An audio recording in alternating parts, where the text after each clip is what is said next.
Like grapes, I'm getting it for 146, and Android phone users getting it for only 65. You can see the cauliflower is 31, here it's only 20.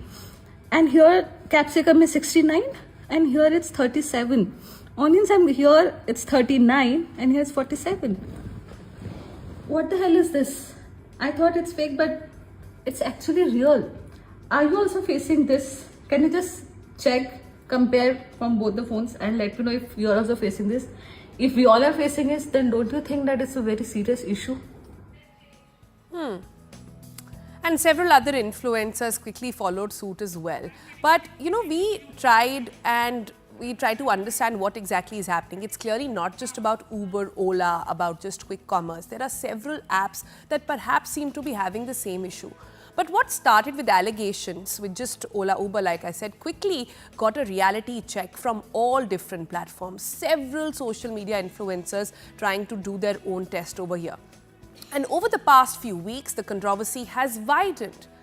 Differential pricing is being raised actively across social media by citizens, enough to make government take note.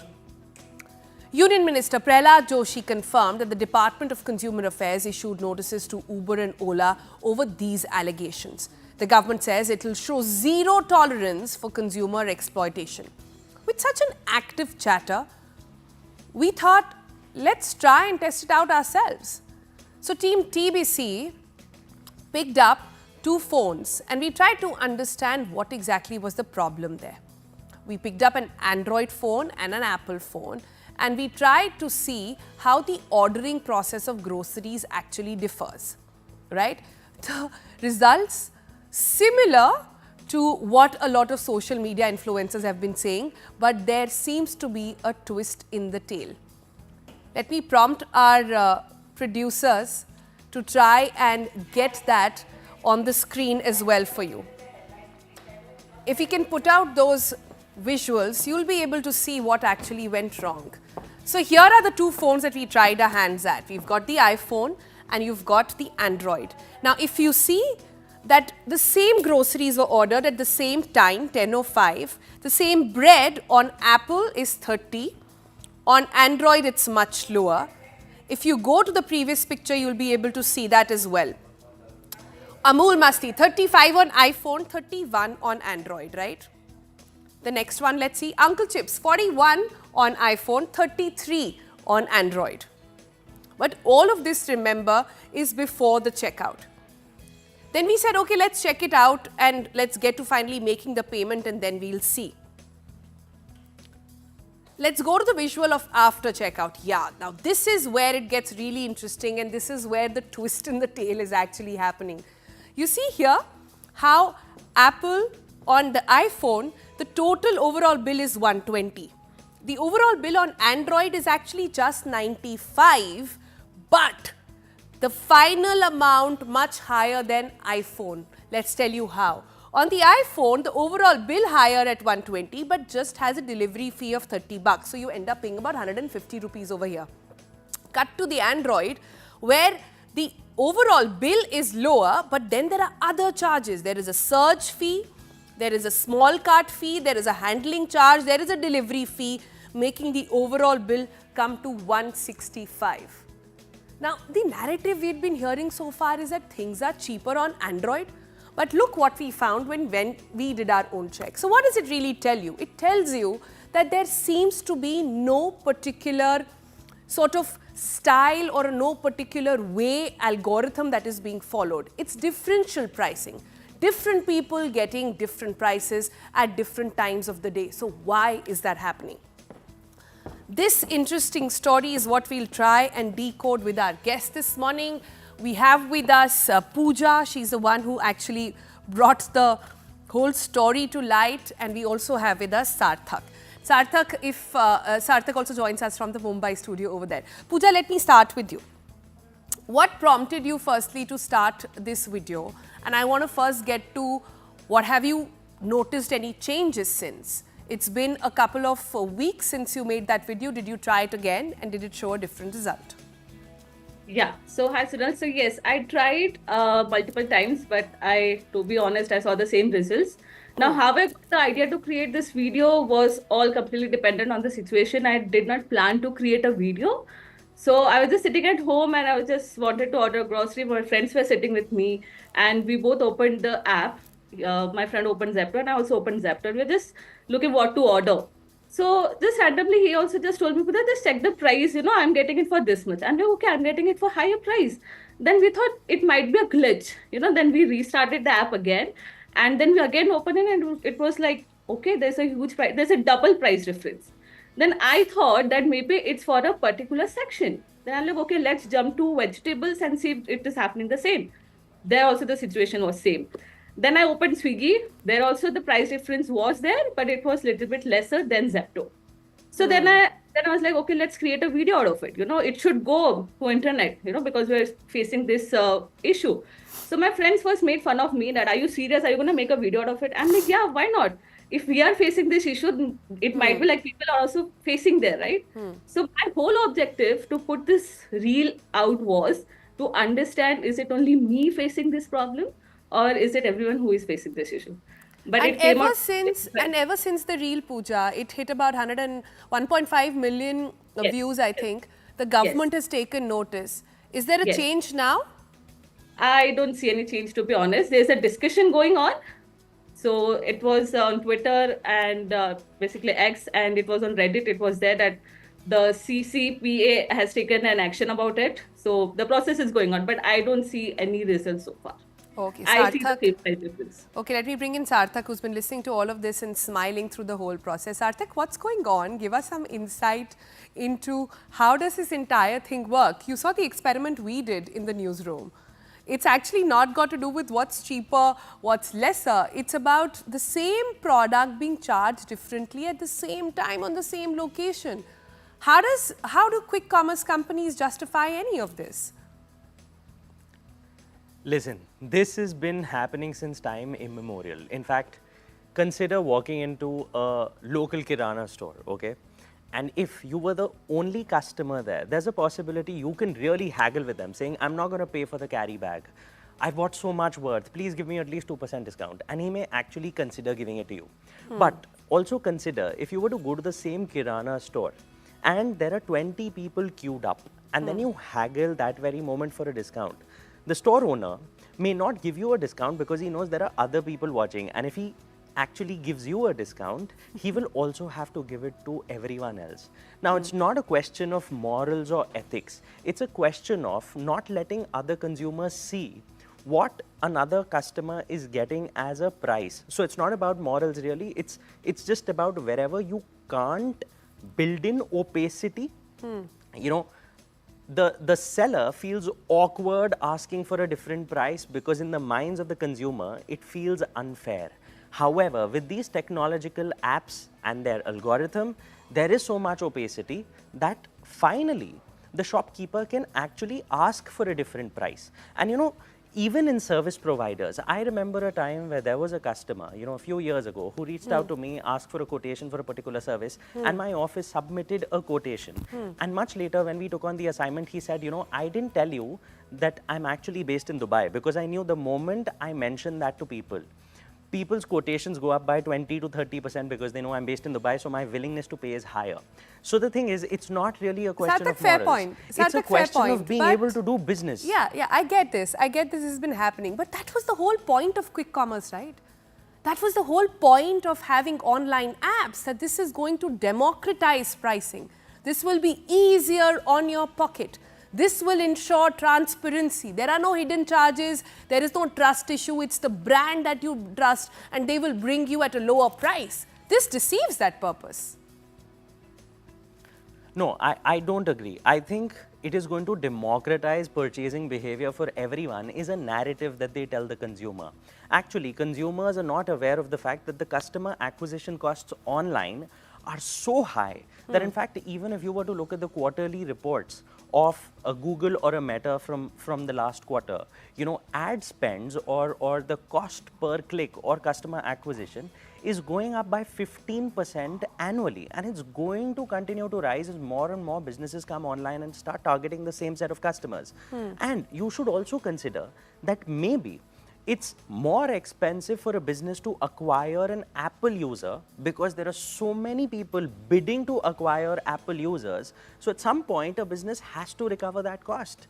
And maybe if it comes in the form of differential pricing, what is the harm? Because at one hand, we're actually saying crap to all these e-commerce, quick commerce companies, saying, why are they running their businesses at a loss? You know, these are startups, they're raising so much money. On the other hand, when they actually try to recover their losses, you know, we're again saying, why are you not giving me the same kind of discount as a customer? So, you know, from a business perspective, they have to make money. And I think, to my mind, it's absolutely fair. Okay, Pooja, your thoughts? So I feel whatever Sarthak is saying, that should be transparent to audiences. You know, they should be aware that, okay, this is what is happening. So I should not be blank, you know, like why I'm getting it. So companies should should say something that, okay, if you're using an iPhone, there will be different charges. If you're using this, there should be different charges. So as an user, if I'm getting transparency, then I'm okay with it. But if there's no transparency, then no, this is not done. That's a fair point, Sarthak. You want to come back on that? Yeah. Yes, and I'll tell you what, Pooja. So the thing is, in an offline model, you know, people always think, what is my moat? Imagine there are two Kirana stores in the same locality. A person would say, my store, I would put an air conditioner, I would give a better experience. And the other can copy because he can see the moat or the differentiator in the business. In the online world, what is great is that you can actually hide your moats. And the moat or the USP for all these brands is actually their algorithm, which the other person cannot reverse engineer or crack. So, you know, everyone is guessing. And the fact, Pooja, that you and I also put out content on social media, and even though Meta and Google and all these platforms would tell us, okay, if you do this, you know, the algorithm would favor you. But still, no one would give away their algorithm, because the moment they do that, they're actually, you know, reducing the defensibility of their business. And the way social media platforms protect their algorithm, I think quick commerce apps have the right to protect their algorithm and not be all out and open about it.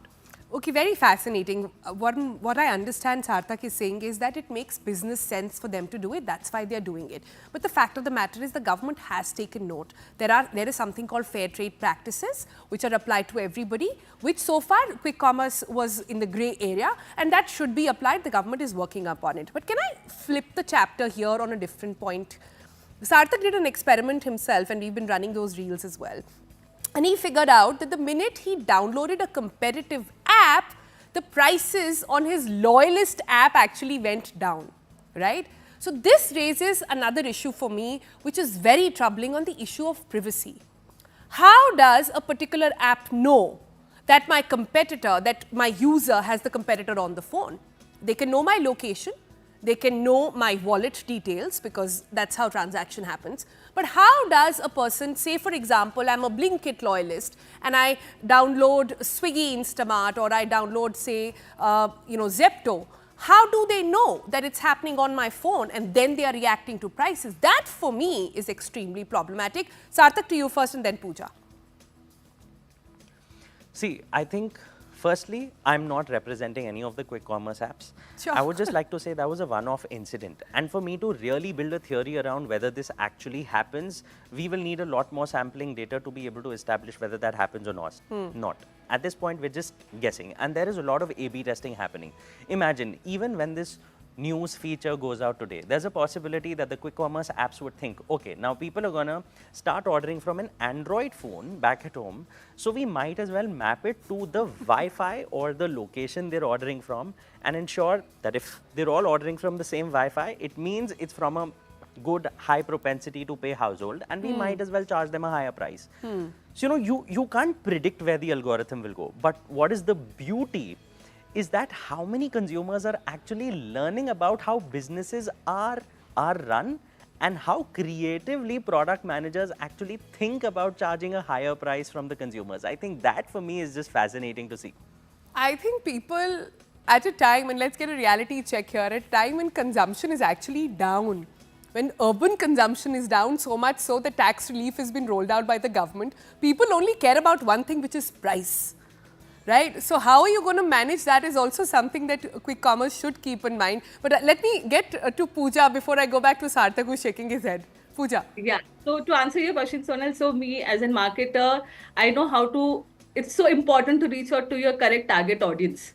So to do that, what we do, we implement a code, which will, like for example, if you're going to a website, so your data will be collected, because of course if you're using internet, so your data is gone, right? So we do collect the data of audiences with the location and which websites and all they are going to, and that we consider as a correct target audience. So we target ads to them, that okay, we know that okay, this user has visited to this website, so this might be a potential target audience. So like this, we connect with that particular target audience and we show the ad. So when you see this, so that means we are all, as in marketing, we're tracking all the activities of Correct. the youth to Yeah. reach out to correct target audience. So that's a little bit technical thing which we do behind to reach out to correct target. You're basically saying everybody does it. Anybody who has an app has data and is making use of their data. That's your point, Sarthak. Yeah, so how Karthik said that everyone wants to do business, right? So this is also one point of business, to reach out to the target audience, yeah. Because we get good conversions at the end. Sarthak? Yeah, see, Sonal and Pooja, the idea here really is we can't talk about consumption is down. Why? Because India is massive. And these quick commerce apps are primarily targeting the tier 1, India 1 alpha user in all the urban metro cities where the average per capita income is higher. People have iPhones. I mean, people who have iPhones, we all know there is premiumization happening across categories, and these people are willing to spend more.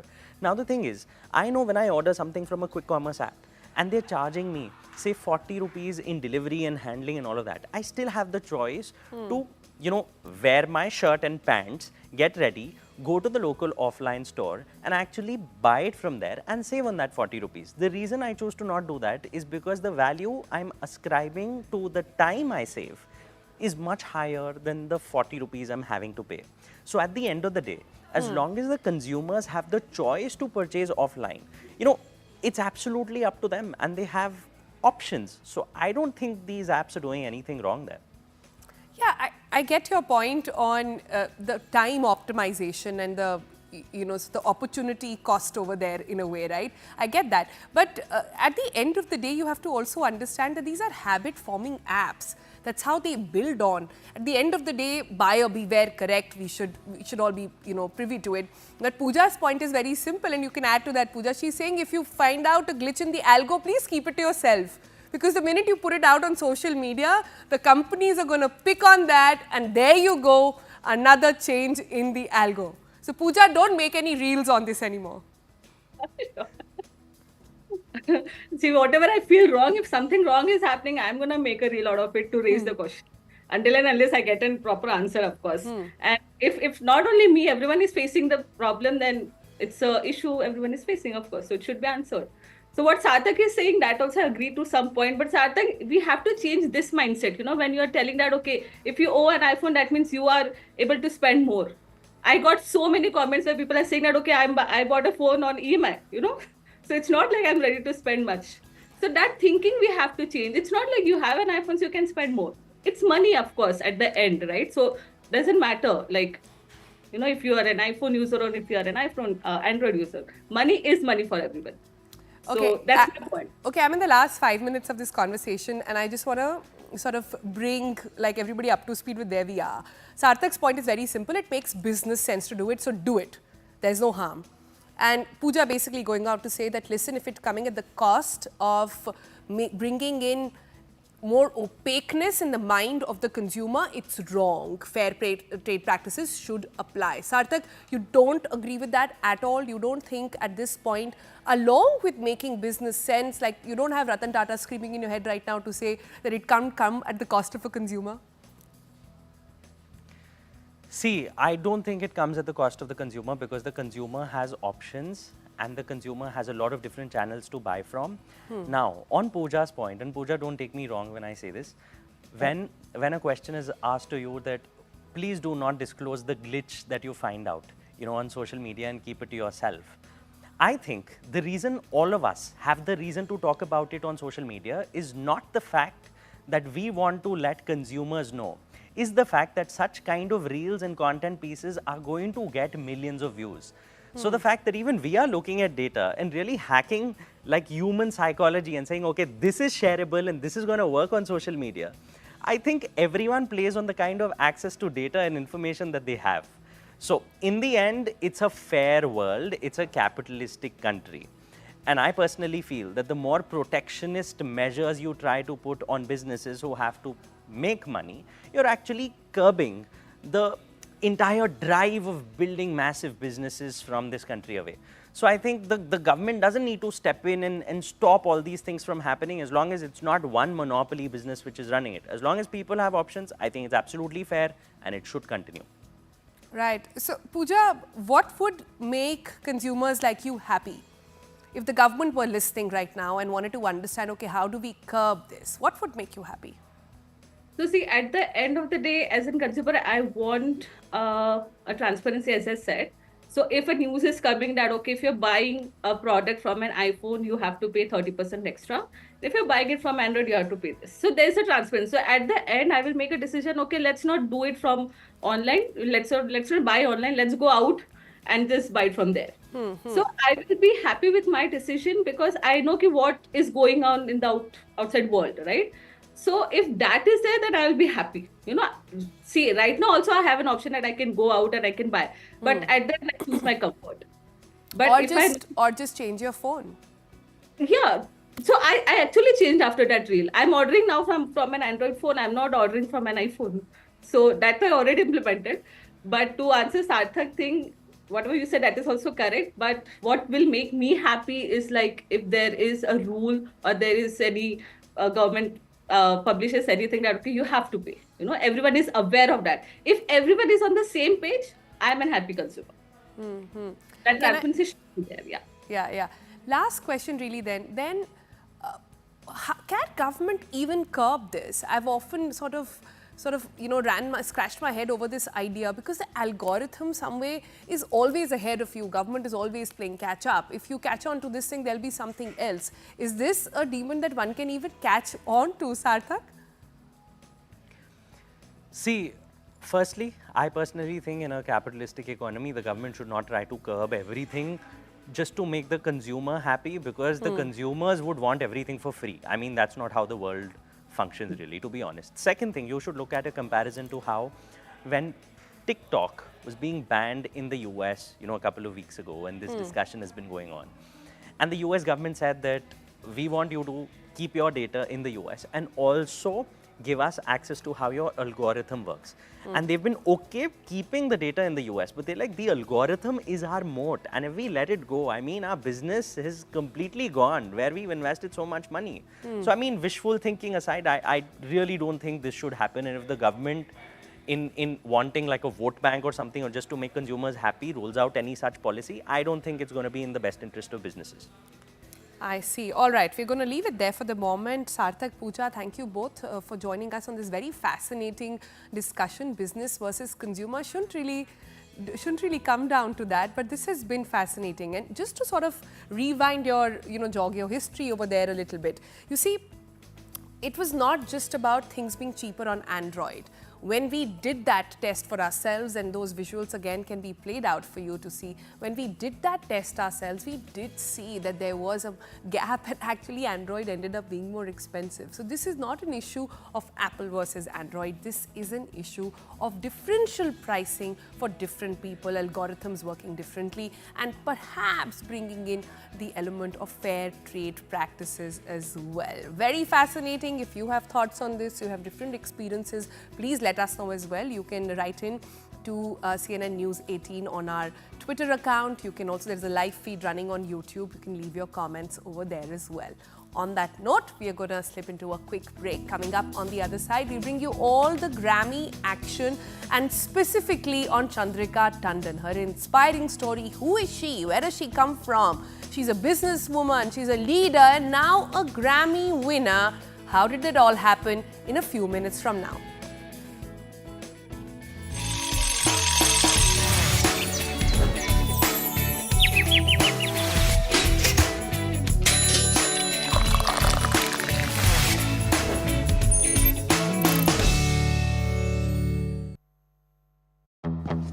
Pallavi Ghosh, Arunima, Aman also with us. Aman is joining us from the newsroom in a bit. But first, Pallavi and Arunima, you put in the hard yards. Did you find the time to go and cast your ballot also? Hope you did. How's the election been so far? Were there phenomenal turnouts? Let's start with Pallavi and then Arunabhi. No, I didn't have to cast my vote because I'm a Noida voter like you. Okay. But I'm standing here right outside Sheila Dikshit's residence. And you know, it's important because this is the legacy which is being whipped up by Sandeep Dikshit.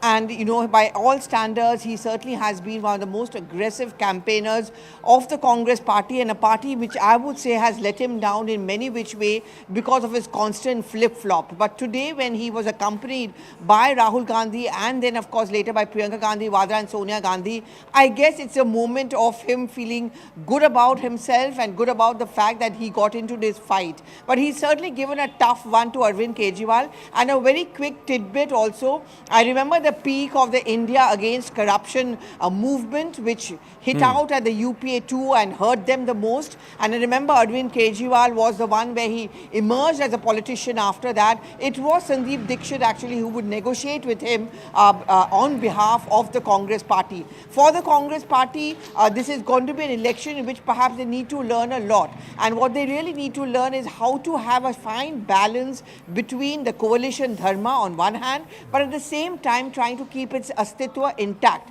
After all, in state after state, they are being wiped out. If the Congress thinks, like Rahul Gandhi thinks, that they alone are capable of taking on the BJP in a one-on-one fight, they'll have to do much, much more. And that is the reason why towards the fag end of the campaign, you saw the Congress party hit back, come out with a very aggressive campaign, but I would say it's come perhaps a tad too late. Very quickly, when I would speak to many voters that do you look at Congress as an option, they said, kya faida? We look at it as a waste of vote. That is the problem which the Congress had to face. Despite an aggressive campaign by, say, Sandeep Dikshit, I wonder how many of them would think voting for the Congress party would make sense. Well, vote katwa or waste of vote, but we must actually do a timeline flashback of Pallavi Ghosh reflecting on the Congress's performance from 2015 till 2025 and see how much of it what she said is the same and what's actually new. If it's the same story every time, then what has the party learned?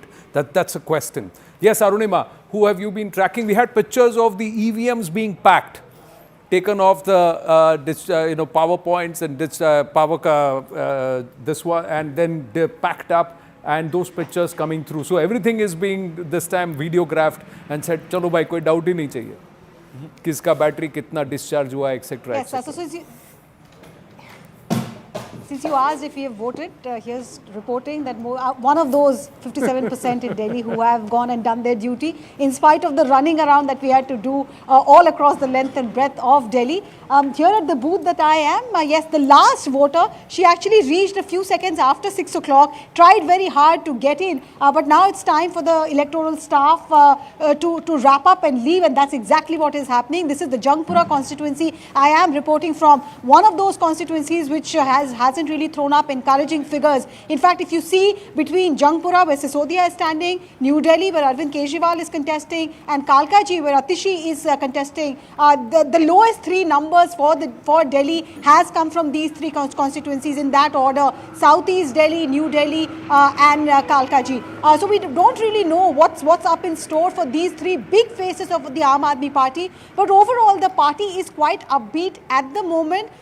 They feel there is no anti-incumbency. Bharatiya Janata Party is looking at the numbers also, hoping that this number is actually the anti-incumbency factor playing out. The women factor, women voters I have seen everywhere. I've gone to New Delhi, Okhla, Jangpura, I've gone to the Khan Market area. One thing that I can tell you is that the women voters have come out and made that difference. In whose favor they have made that difference, I think that only the 8th of this month will tell us. True. Karol Bagh is 47.4 at 5 p.m. So that's also a very low number.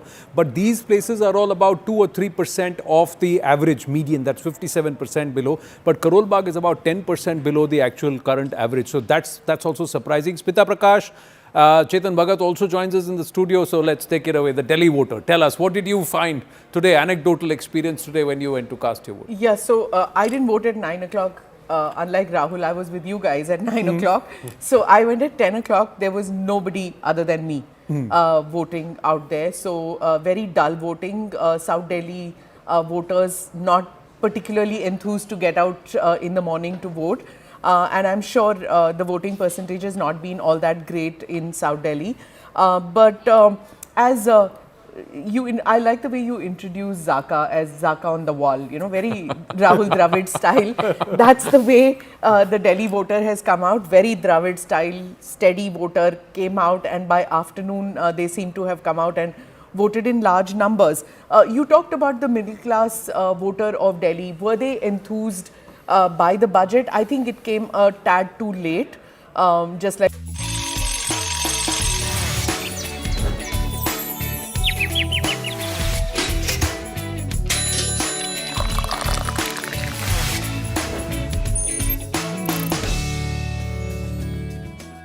Welcome back. You're watching The Breakfast Club. Now, if there's one word, one drug that has dominated everybody's mind right from 24 to 25, from across the globe and in India, it is Ozempic. And what about India's own version, a Desi Ozempic, availability here in India? Well, Eli Lilly's weight loss drug, Mounjaro, is set to launch in India in 2025. And in an exclusive interview that she had with our colleague Himani Chandra, Rachel Batterham, the senior VP of International Medical Affairs at Eli Lilly, shares the company's plans for the drug and emphasizes the need to redefine obesity as a serious disease. Is it about diabetes? Is it about obesity? What exactly is happening here? Let's listen in. Let's start straight from asking you, what are your plans on launching Mounjaro in India? When, and most importantly, at what price? So firstly, thank you so much for having me here or allowing me to be here today.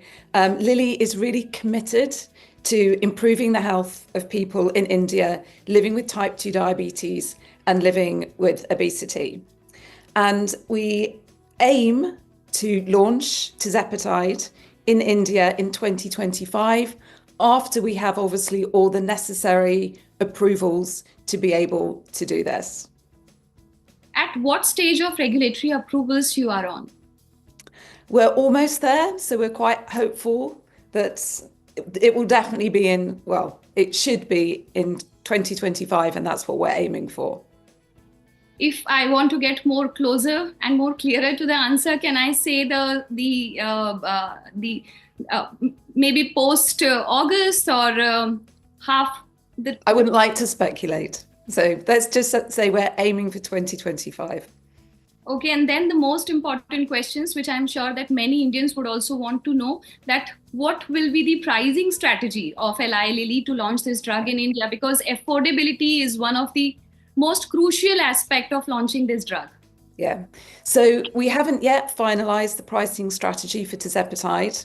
Our pricing will reflect the medicine's efficacy and the fact that it really improves overall health and reduces the economic burden of type 2 diabetes and also obesity, but we haven't yet finalized the pricing. Right, so when you talk about the efficacy of the drug and all those aspects, can you talk a little more about the working mechanism of this drug? Yeah, of course. So tirzepatide targets two naturally occurring regulatory systems in the brain. So it targets two gut hormones, GIP and GLP-1 receptors. So it's one molecule that targets these two systems that we know from lots of scientific research regulate appetite, food intake, and also regulate blood sugar. So it's working on the body's own natural regulating systems to help reduce appetite and food intake. And for people with type 2 diabetes, then it lowers blood sugar. And Right. it's a prescription only medication, and it's a once weekly injection. All right, an injection there in India soon, which will regulate your diet, also help us regulating sugar. So let's see how that actually pans out in 2025. Let's switch tracks now and bring you the latest coming in from the Grammy Awards. And there is an Indian twist over there. Chandrika Tandon, at 71, won her first Grammy for her album Triveni, blending in ancient Vedic chants with world music. But she's much more than just a musician. She's also a trailblazing business leader and comes from a very, very celebrated family, is a sister of leader Indra Nooyi as well. So we thought, let's give you a glimpse into what her journey has been like. Take a look.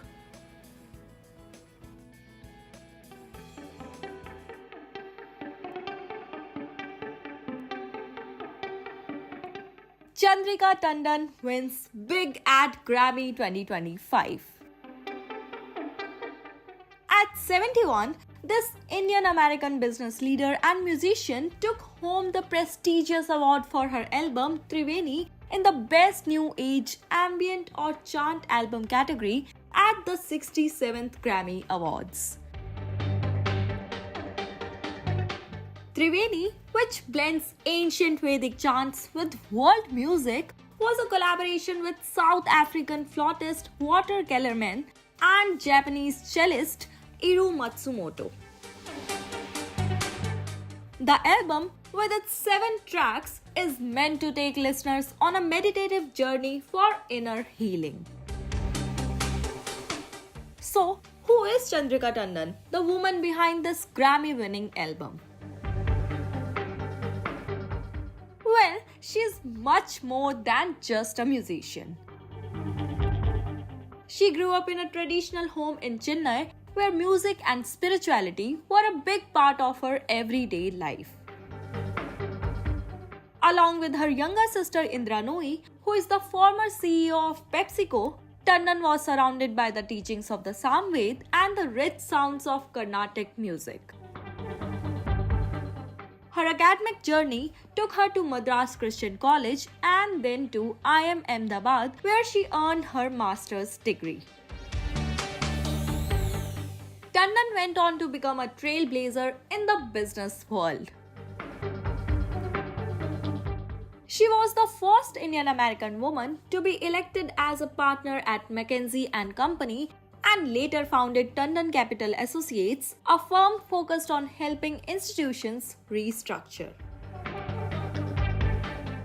But despite her impressive corporate career, Tandon has always stayed connected to her passion for music. She's been trained in classical music and learned from the likes of Shubhra Guha and Girish Wazalwar. Well, this isn't the first time she has made us proud. Her first Grammy nomination came around in 2010 for her album Om Namo Narayan Soul Call. Apart from her musical and business achievements, Tandon and her husband Ranjan are also known for their philanthropy. In 2015, they made $100 million donation to the New York School of Engineering. We love it when women walk the talk. Don't you? All right, from women in leadership and music to women in entertainment, let's switch tracks and bring in Priyanka Chopra, who is now going to be Meri Bhai Ki Shadi mode. The social media is already abuzz with all the pictures there. Her younger brother Siddharth is getting up to marry Neelam Upadhyay, and everybody wants to know who this girl is that has got everybody's attention. Here's another story.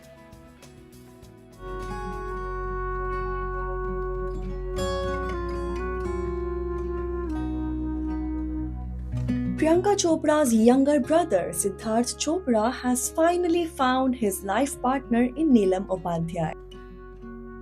The couple made things official on August 26, 2024 with an intimate Hastakshar ceremony marking the first step towards their happily ever after. While Priyanka's wedding to Nick Jonas was a global spectacle as expected, Siddharth's love story is unfolding in a much more private setting. But who is Neelam Upadhyay? Let's get to know the Chopra family's newest member. Neelam was born on 5th October 1993 in Mumbai. She comes from a close-knit family. Her elder brother is married and lives in India, while her sister, who is married to a businessman, is based in Australia. Though she was born in Mumbai, her career took her to the South Indian film industry, where she made a name for herself in Tamil and Telugu cinema. Her journey into showbiz began with MTV's Style Check, and soon she started receiving film offers. She made her big screen debut in 2012 with the Telugu film Mr. Seven, quickly gaining a fan following. The next year, she starred in Action 3D, a film that showcased her in a new light. She later ventured into Tamil cinema with movies like Unnodu Orunal and Om Shanti Om. Though they didn't perform as expected at the box office. Beyond acting, Neelam is also a social media personality. She often shares glimpses of her life, from travel diaries to behind-the-scenes moments.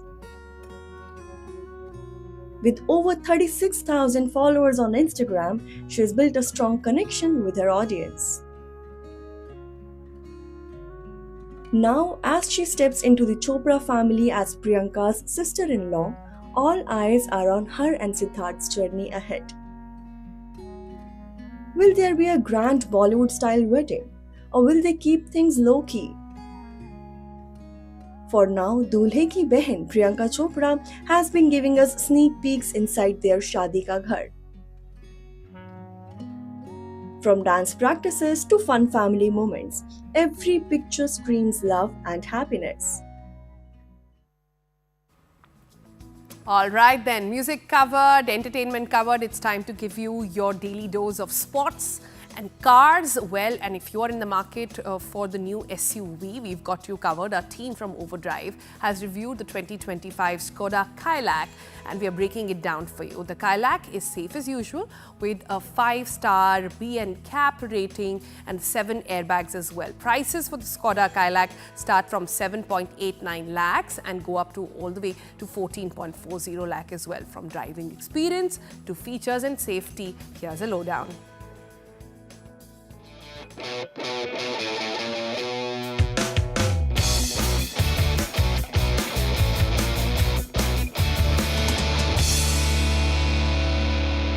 I'm sure by now you know everything that there is to know about the Skoda Kayak, but this is Skoda's most important model for India yet.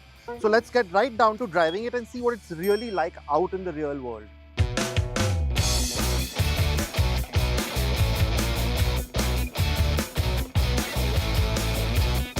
The Kayak is the third car to come from the MQB A0iM family after the Slavia and Kushaq. So it shares most of its components with those cars, but with changes made for this more compact package. Now if you're looking for that SUV-like experience from behind the wheel, even in this compact package, then the Kayak immediately has you covered. All the controls are very easy to reach. Like I mentioned, the buttons are very tactile. So getting used to this car is very simple. And you also have that big flat bonnet out in front of you. So again, with its compact dimensions, placing this in traffic or just on the road is really quite simple. And then of course you have these seats. We've spent a lot of time driving Skoda cars and thankfully they haven't really messed with the seats, and genuinely we've already done close to 100 kilometers today and we show no signs of fatigue. The Skoda Kayak can be had with the now familiar 1-litre turbo petrol with its 116 PS and 175 Nm. This puts it right in the ballpark of the other turbo petrols in this segment, although there is no naturally aspirated option. The gearbox options are straightforward too. You have a 6-speed manual or the Aisin-sourced 6-speed torque converter, but the differences show on the move. Skoda has over time made a lot of improvements to it since when the Kushaq came out, and by now it really does show. Yes, on the outside it's still a bit clattery, it doesn't sound great, and you do notice the seat back sometimes shaking, but when you start moving off the line, all of those vibrations, those things that sort of took away from the otherwise premium driving experience, all of that has been definitely brought under control. It's much tighter now, it's much more refined now. So like we've seen before, it gets off the line easily enough. There is enough low-end performance. So say when you're driving the manual, we're driving the automatic now, but we spent a lot of time driving the manual. So when you are driving the manual, you have enough low and torque to sort of not get bogged down in traffic. And in the automatic, yeah, you have that sense of linear performance throughout. So yeah, you really start getting that boost, say at about 1700 RPM, and then it really hits its stride at say over 3,500 RPM. But in regular driving, you won't really be going there. So within the mid-range where you will spend a lot of time, it has that punch, it has that sort of get up and go that you need in an everyday city car. The manual harnesses this performance and the one enthusiasts should look towards. The motor's responses are sharper with this gearbox. It also helps that Skoda has tuned this gearbox well. Yes, the clutch travel is a bit too long, but it engages smoothly. The lever falls to hand easily and it's easy to slot into gears without too much guidance. The action has a crisp nature as well. The low end torque also means that in traffic you don't need to change gears too often.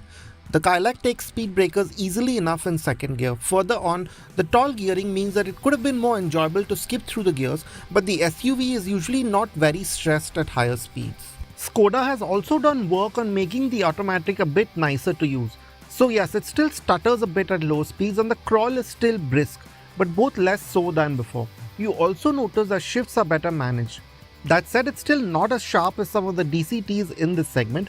You do have to plan for slower reactions during heavy throttle inputs. The sport mode does make things a bit sharper and the paddle shifters are quicker still. But you find that it upshifts automatically before the red line or won't give you a high rev downshift. But for most users, the gearbox does the job.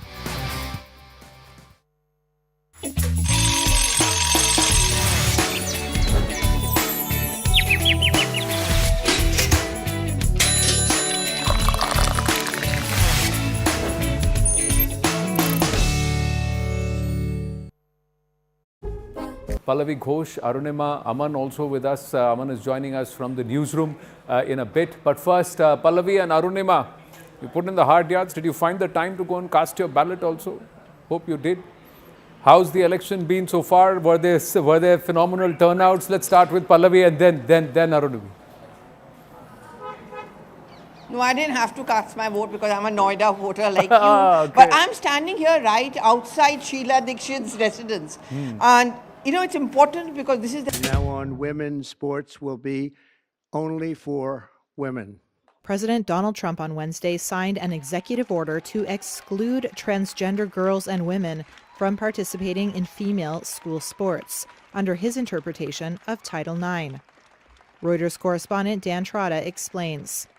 Title IX is a law that prevents discrimination on the basis of sex in education. The Trump administration intends to use Title IX as a means to protect women in sports, that is, non-transgender women in sports, to protect them from having to compete against transgender athletes. That's where there could be a true change in policy if it holds up in court. With my action this afternoon, we're putting every school receiving taxpayer dollars on notice that if you let men take over women's sports teams or invade your locker rooms, you will be investigated for violations of Title IX and risk your federal funding. There will be no federal funding.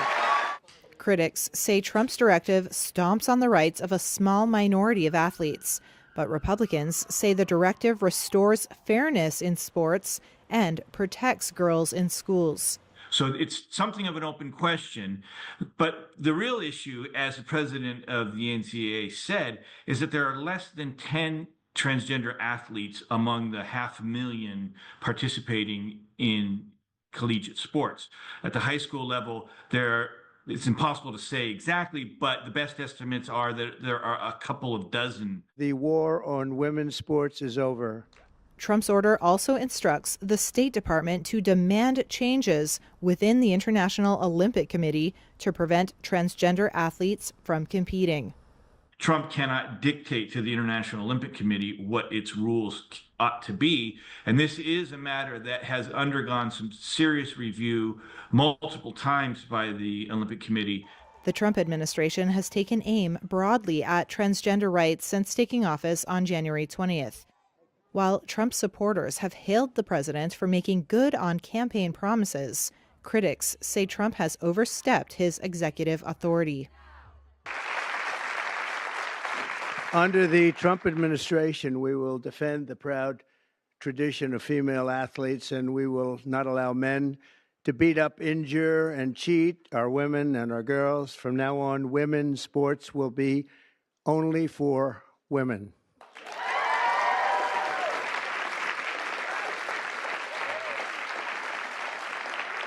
For a lot of trans youth out there, it just means, once again, their country's declaring war on them. And this is going to affect people's mental health. I'll admit it's affected mine, and I'm 53 years old. I mean, but for young people coming up, especially for these kids, and especially in middle school and high school, this is very difficult. This is brutal on them. It's harsh on their families, and don't think that this is the end of it. This is part of a whole program to essentially erase transgender Americans from American life. And yes, just to note, transgender Americans are just that. We're Americans. Today is another example, at the highest level in seat and position and power in the world, watching the new president of the United States articulate complete, utter nonsense and doing complete harm to the most vulnerable communities in his own society within the boundaries of the United States, which will have generational harm long term. One win does not make domination. One kid winning one race at a national championship swim meet 3 years ago is not domination. But they're trying to say this fear because, let's face it, Donald Trump knows he's lying about transgender Americans. Riley Gaines knows she's lying about transgender athletes. The thing that they're banking on is that you, the average person out there, doesn't know they're lying. That's what they're banking on. Female athletes have been forced onto the front lines, and men claiming to be girls have stolen more than 3,500 victories. That's a lot. And invaded more than 11,000 competitions designed for women. First of all, the numbers they don't exist. Understand that there's 0.01% gender variant people living in our society as a whole. So it's a very tiny, tiny grouping of people that he's actually targeting. And certainly the numbers in terms of gender performance are filled with inaccuracies as well.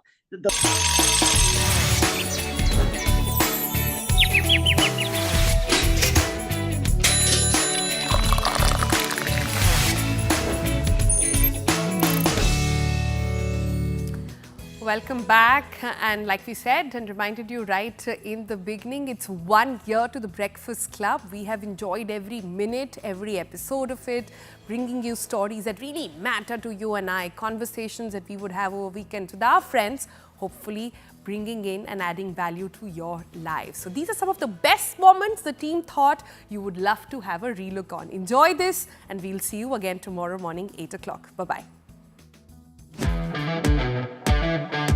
What I've learned through my experience is what my body is comfortable with and what I really need rather than what I think I need. No matter what the issue you're facing, it's only when we bring people together and they work as one cohesive team or force can you make, the needle move. मैंने तुझसे मोहब्बत की है, गुलामी नहीं की बलमा.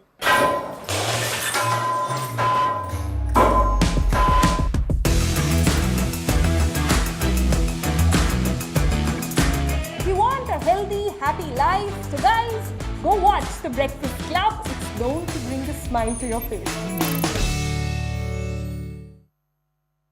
बात जब अपने family. Now on, women's sports will be only for women. President Donald Trump on Wednesday signed an executive order to exclude transgender girls and women from participating in female school sports under his interpretation of Title IX. Reuters correspondent Dan Trotta explains. Title IX is a law that prevents discrimination on the basis of sex in education. The Trump administration intends to use Title IX as a means to protect women in sports, that is, non-transgender women in sports, to protect them from having to compete against transgender athletes. That's where there could be a true change in policy if it holds up in court.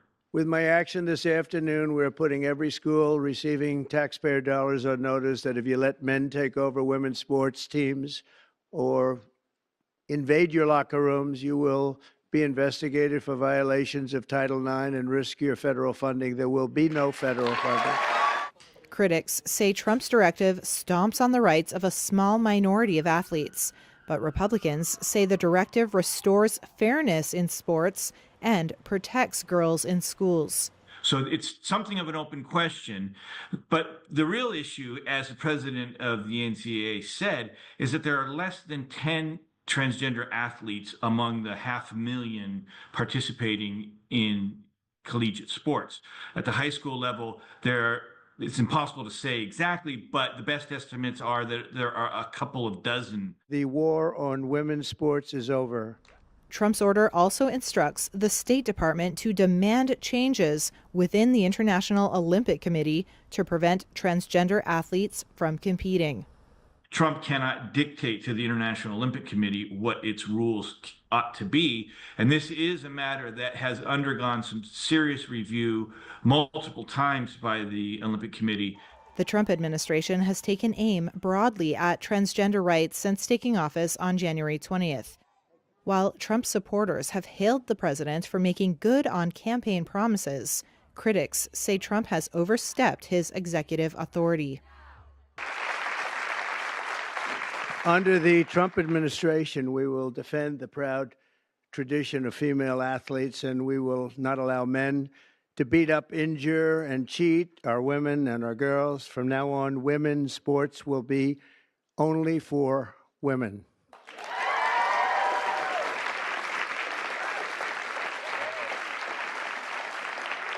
For a lot of trans youth out there, it just means, once again, their country's declaring war on them. And this is going to affect people's mental health.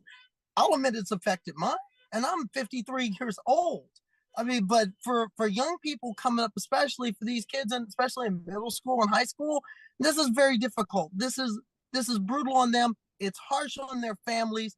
And don't think that this is the end of it. This is part of a whole program to essentially erase transgender Americans from American life. And yes, just to note, transgender Americans are just that. We're Americans. Today is another example, at the highest level in seat and position power in the world, watching the new president of the United States articulate complete, utter nonsense and doing complete harm to the most vulnerable communities in his own society within the boundaries of the United States, which will have generational harm.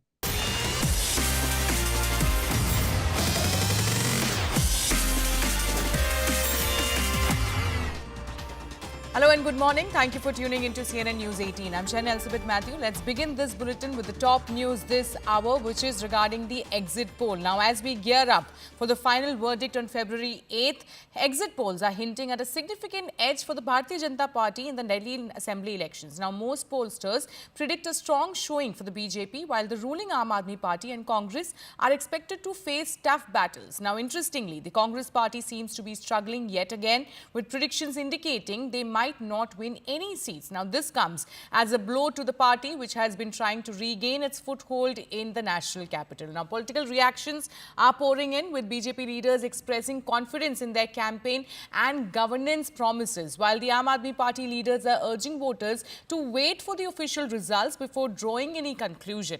Now, the Election Commission will announce the final results on February 8th, and until then, the political landscape in Delhi remains on tender hook. हमें बस केजरीवाल, अब बस Kejriwal. What is going to happen with Delhi? The battle for Delhi. Let's understand. Netaji is with me. आ जाइए sir और हमें बताइए कि दिल्ली के दिल में क्या है.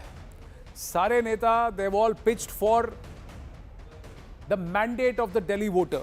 What do the numbers show? The numbers very clearly show that the BJP plus is coming to power as per the exit poll of polls. The Aam Aadmi Party is going to be benched in the opposition.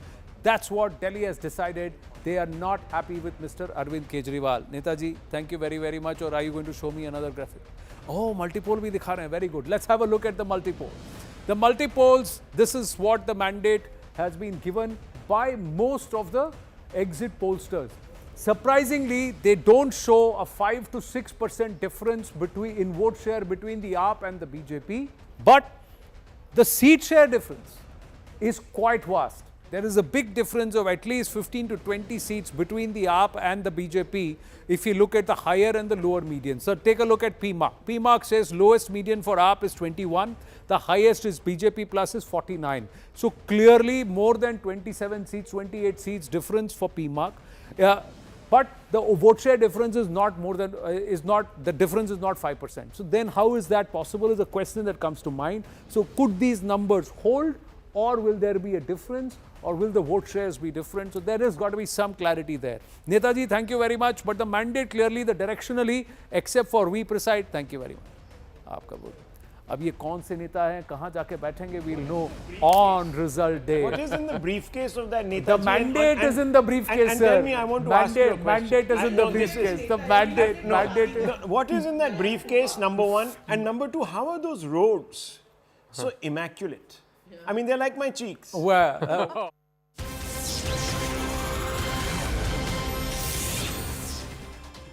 Now we are getting a breaking input as far as the national capital is concerned, where a scuffle broke out between the BJP and the Aam Aadmi Party workers in Sangam Vihar area last evening. Now, sitting Aam Aadmi Party MLA of the area of the constituency, Dinesh Mohania, has alleged an unprovoked attack from the BJP workers. Now, BJP candidate against him, Chandan Kumar Chaudhary, alleged misbehavior and threats from Mohania.